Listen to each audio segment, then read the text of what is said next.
Now let's take you to KwaZulu-Natal, where there's tensions. They're rising between e-hailing drivers and the Pinetown Taxi Association. This follows a pamphlet was handed out telling Uber drivers to stop operating in the Pinetown routes.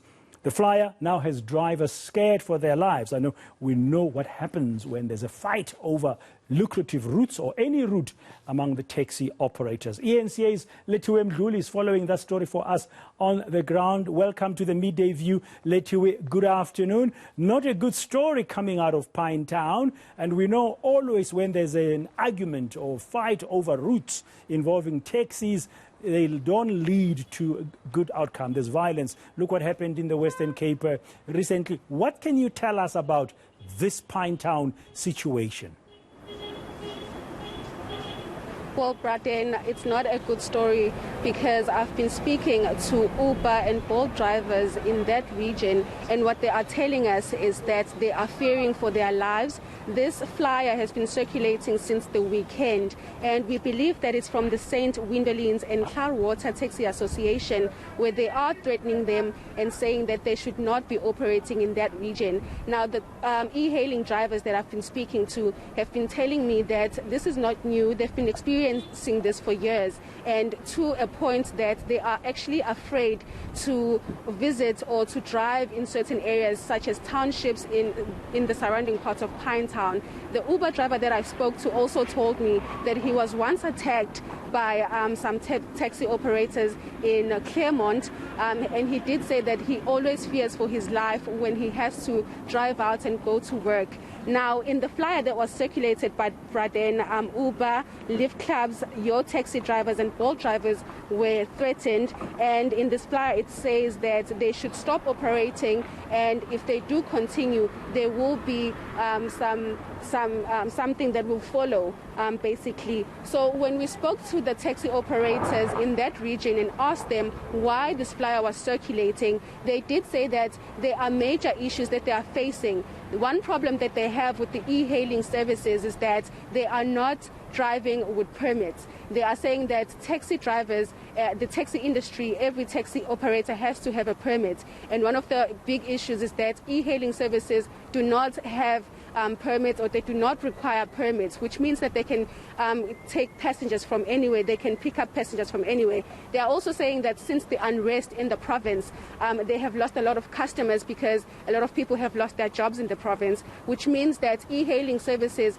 because they can pick up passengers from anywhere, they are stealing their customers. I spoke to Santako a bit earlier on about some of the problems that they are also facing with the government, because the government, they are also blaming the government with this as well, and this is what they had to say. The complaint is on e-hailing. Within the very same space, no e-hailing vehicle was questioned on having an operating license or not. So the question is that, are these operations around operating licenses designated for taxi operators only? Because you don't find a roadblock where you see e-hailers being stopped specifically in a targeted operation, as you'd find a good 20, 30 taxis being stopped, being targeted and questioned if they have an operating license or not. So government is the only stakeholder that can sort out this one. Are they asking e-hailers to show if they have operating licenses or not? Best we know, no e-hailing company has ever been issued an operating license. And the question is that, why is there selective enforcement? We do condone the activities of the letter from the association. We do condemn the threat that was put onto the lives of the passengers and everyone else. We have formally retracted the approach, and we've created a session of engagement with every stakeholder that has come to the table to bring stability and a normal operation. But the golden question, which is not answered, can e-hailing proceed operating without operating licenses? And if the government can step in and address that and then enforce without being biased, a lot of these situations can be mitigated. Yeah.